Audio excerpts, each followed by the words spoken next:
اعوذ باللہ من الشیطان الرجیم، بسم اللہ الرحمن الرحیم۔ سامعین و ناظرین کرام، السلام علیکم ورحمۃ اللہ وبرکاتہ۔ اسلام میں احمدیت کے پس منظر کی یہ تیسری قسط ہے۔ اسلام میں احمدیت کے پس منظر کو جاننا بہت ضروری ہے تاکہ احمدیت کی ضرورت و اہمیت اور صداقت کو جاننا آسان ہو جائے، اور یہ کہ مذہبی دنیا بالخصوص عالمی اسلام پر احمدیت کے پیدا کردہ روحانی اثرات و انقلاب کو بخوبی دیکھا جا سکے۔ آج کا مسلمان اس پس منظر سے ناواقف ہے۔ پہلی دو قسطوں میں دنیا بالخصوص مسلمانوں کی مذہبی زبوں حالی کا ذکر کیا جا چکا ہے۔ یہ کہ اس دور میں اسلام پر دینی لادینی تحریکات، علوم جدیدہ، سائنس، فلسفہ وغیرہ کے حملے جاری تھے۔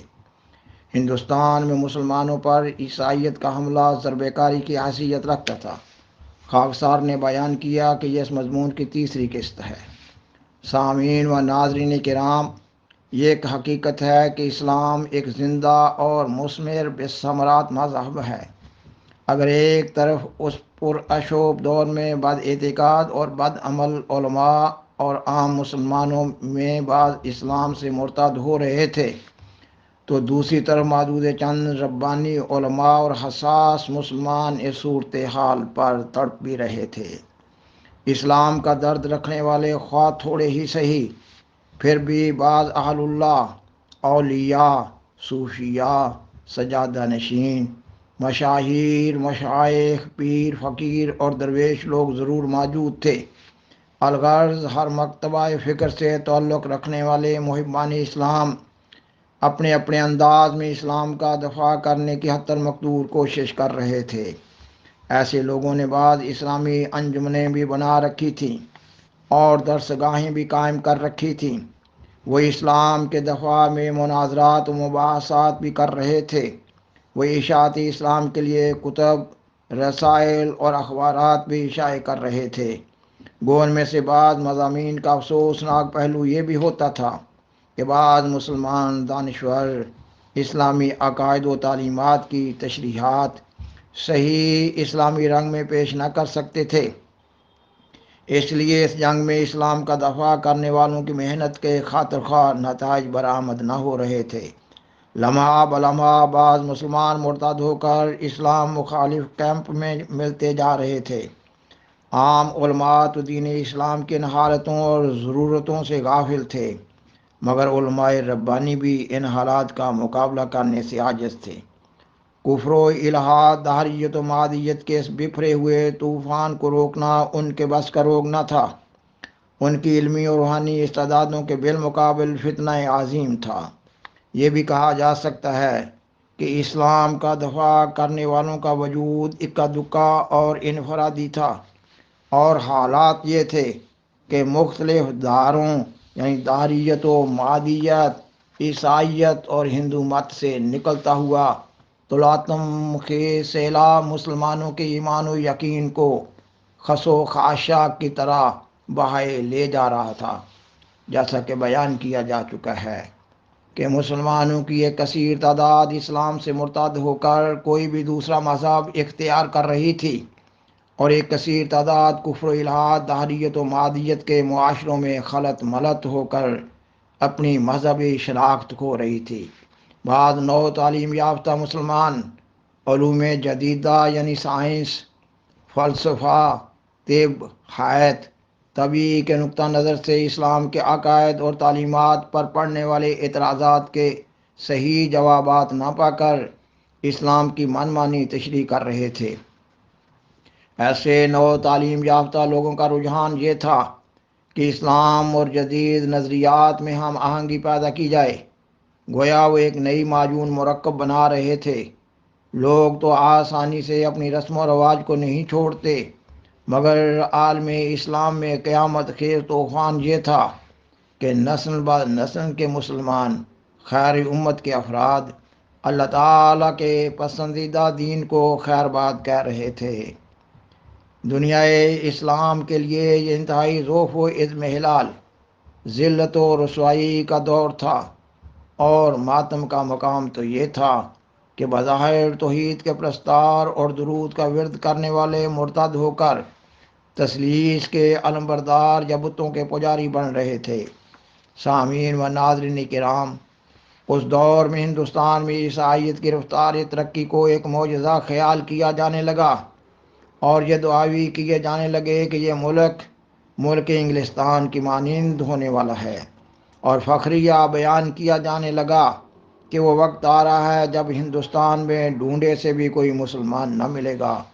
اسلام کے خلاف اس طوفانی دور میں ہندوستان میں نئے عیسائیوں کی تعداد کا اندازہ 30 لاکھ تک لگایا جانے لگا، اور واشگاف الفاظ میں کہا جانے لگا کہ یسوع مسیح کی فتح کا جھنڈا ہندوستان کے ایک سرے سے دوسرے سرے تک لہرایا جانے والا ہے۔ مسلمانوں کی زبوں حالی کے اس دور میں عیسائی پادریوں کو اپنی فتح کا مفروضہ ایک یقین بن کر نظر آنے لگا۔ عیسائی پادری یہ دعویٰ کر رہے تھے کہ عیسائیت پورا کرۂ ارض پر محیط ہوتی جا رہی ہے۔ عیسائیت کی اس ترقی کو یسوع مسیح کی آمد ثانی سے تعبیر کیا جانے لگا، اور عیسائی پادری مکہ اور کعبہ کے حرم میں داخل ہونے کے خواب دیکھنے لگے، اور دوسری طرف اسلام کو لا علاج مرد بیمار قرار دے دیا گیا تھا۔ بعض دردمندان اسلام اس حالت یاس پر نوحہ و مرثیہ خواں تھے۔ نوحہ و مرثیہ دو ایسے الفاظ ہیں جو کسی وجود کی موت پر دلالت کرتے ہیں۔ دردمندان اسلام کی ان آہوں، ہچکیوں اور سسکیوں میں سے ابھرنے والی آوازوں میں سے ایک آواز ایک مشہور مسلمان شاعر مولانا حالی کی ہے۔ انہوں نے 1879 میں اپنی ایک لمبی مسدس میں اسلام کی حالت زار کا نقشہ کھینچا ہے۔ شاعر کی آواز قوم کی آواز ہوتی ہے۔ مولانا حالی نے اس مسدس میں قوم کی خوب ترجمانی کی ہے۔ اس مقام پر مسدس حالی میں سے چند ایک اشعار پیش کیے جا رہے ہیں، یہ کہ رہا دین باقی نہ اسلام باقی، ایک اسلام کا رہ گیا نام باقی۔ اور پھر انہوں نے دنیائے اسلام کو ایک اجڑا ہوا باغ قرار دیتے ہوئے کہا، پھر ایک باغ دیکھے گا اجڑا سراسر، جہاں خاک اڑتی ہے ہر سو برابر، نہیں تازگی کا کہیں نام جس پر، ہری ٹہنیاں جڑ گئیں جس کی جل کر، نہیں پھول پھل جس میں آنے کے قابل، ہوئے رخ جس کے جلانے کے قابل، یہ آواز پہم وہاں آ رہی ہے کہ اسلام کا باغ ویراں یہی ہے۔ اور انہوں نے دنیائے اسلام کی بے بسی کا نقشہ کھینچتے ہوئے مزید کہا، جو دین بڑی شان سے نکلا تھا وطن سے، پردیس میں وہ آج غریب الغربا ہے، جس دین کے مدعو تھے کبھی کیسر و کسریٰ، خود آج وہ مہمان سرائے فقراء ہے۔ وہ دین ہوئی بزم جہاں جس سے چراغاں، اب اس کی مجالس میں نہ بتی نہ دیا ہے، جس دین کی حجت سے سب ادیان تھے مغلوب، اب معترض اس دین پہ ہر ہرزہ سرا ہے دین تیرا اب بھی وہی چشمہ صافی، دینداروں میں پر آب ہے باقی نہ صفا ہے، عالم ہے سو بے عقل ہے، جاہل ہے سو وحشی، منعم ہے سو مغرور ہے، مفلس سو گدا ہے۔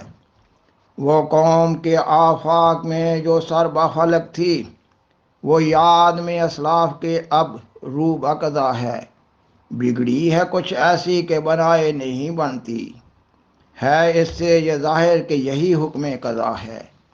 اور علماء کی حالت کے بارے میں کہا، بڑھے جس سے نفرت وہ تحریر کرنی، جگر جس سے شک ہوں وہ تقریر کرنی، گناہ گار بندوں کی تحقیر کرنی، مسلمان بھائی کی تکفیر کرنی، یہ ہے عالموں کا ہمارے طریقہ، یہ ہے احادیوں کا ہمارے سلیقہ۔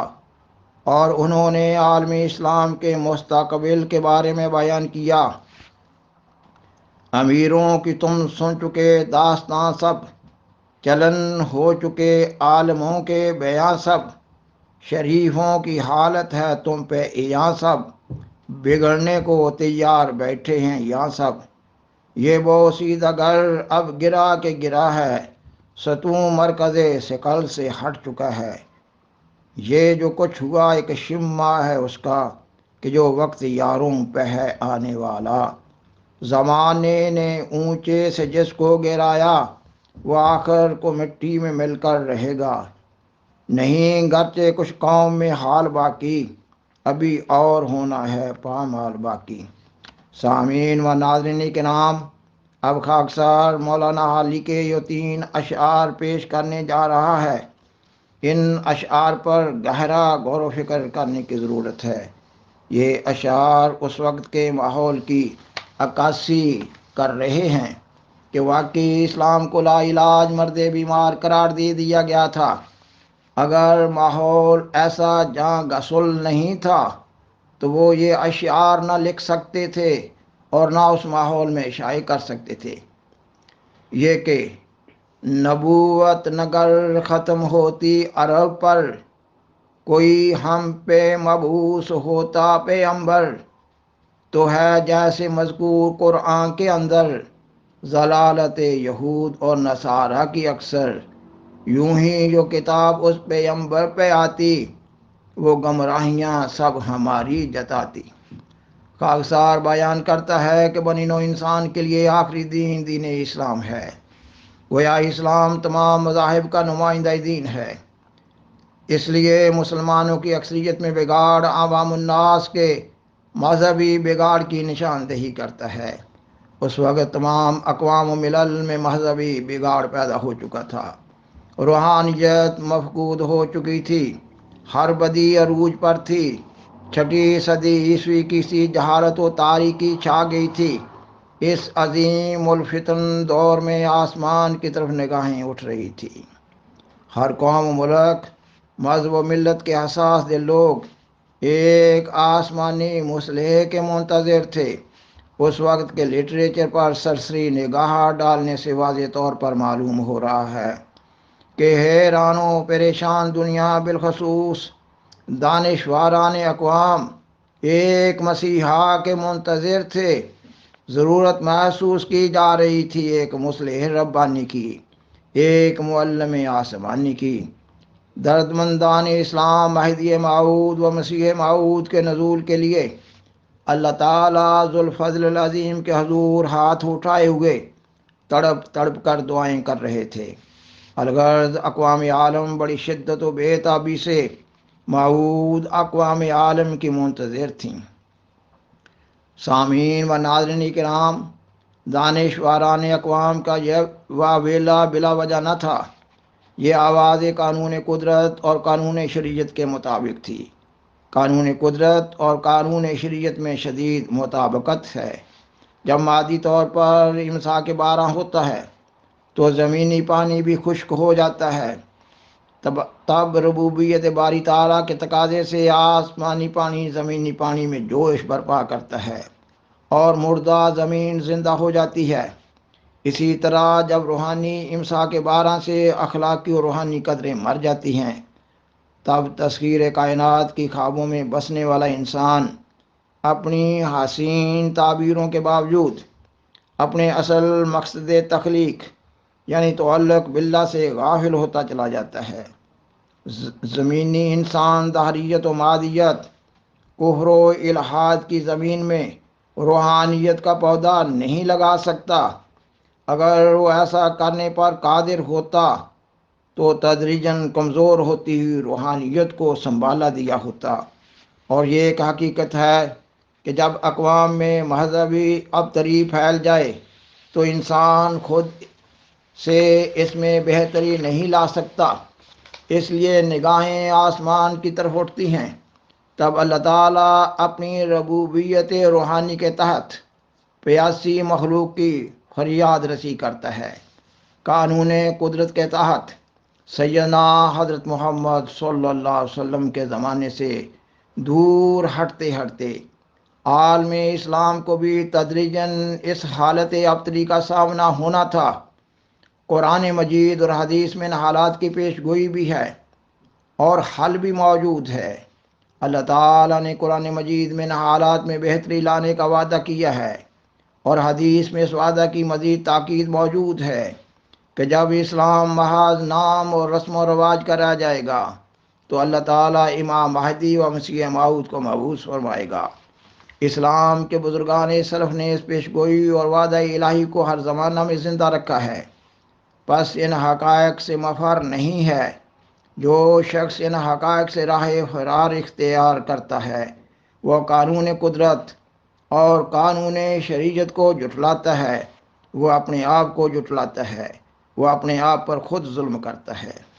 سامعین و ناظرین کرام، اللہ تعالیٰ نے خیر امت کی بے بسی کو دیکھا، تب اللہ تعالیٰ ذوالجلال والاکرام کی اسلام کے لیے رحمت اور غیرت جوش میں آئی۔ ہندوستان کی گمنام بستی قادیان سے سیدنا حضرت مرزا غلام احمد قادیانی علیہ السلام کی آواز بلند ہوئی۔ یہ آواز کیا تھی؟ عالم اسلام کے لیے ایک جاں فضا مزدہ تھا، محمدی فوجوں کے سپہ سالار کی ایک للکار تھی مخالفین و معاندین اسلام کے نام کہ بس بس، اب آپ رک جائیں، اب آپ نے رکنا ہے اور مجھے بڑھنا ہے اور مجھے بڑھتے ہی چلے جانا ہے۔ اس آواز نے مذہبی دنیا میں ہلچل مچا دی۔ اس آواز نے عالم اسلام میں ایک حشر برپا کر دیا۔ آپ علیہ السلام کو اللہ تعالیٰ حکیم مطلق نے اپنی نہاں در نہاں حکمتوں کے تحت اسی غرض کے لیے پیدا کیا تھا۔ آپ علیہ السلام روح القدس سے تائید یافتہ تھے، آپ علم لدنی سے فیض یاب تھے۔ آپ علیہ السلام اللہ تعالیٰ کے حضور اپنی دعاؤں میں حالت اسلام پر ماہیب آب کی طرح تڑپ رہے تھے۔ اللہ تعالیٰ آپ علیہ السلام کو آپ علیہ السلام کے لڑکپن سے ہی غیر مذاہب کے بالمقابل اسلام کے دفاع کی تیاری کروا رہا تھا۔ آپ اوائل جوانی سے ہی مخالفین اسلام بالخصوص عیسائیت اور ہندو مت کے بالمقابل مباحثات و مناظرات بھی کر رہے تھے۔ آپ علیہ السلام کئی سالوں سے اخبارات میں دفاع اسلام اور اشاعت اسلام کے لیے مضامین بھی لکھ رہے تھے۔ اللہ تعالیٰ آپ علیہ السلام کی محنت کو بار آور کر رہا تھا۔ اب اہل اسلام میں دوسرے مذاہب کے بالمقابل قوت مدافعت پیدا ہو رہی تھی۔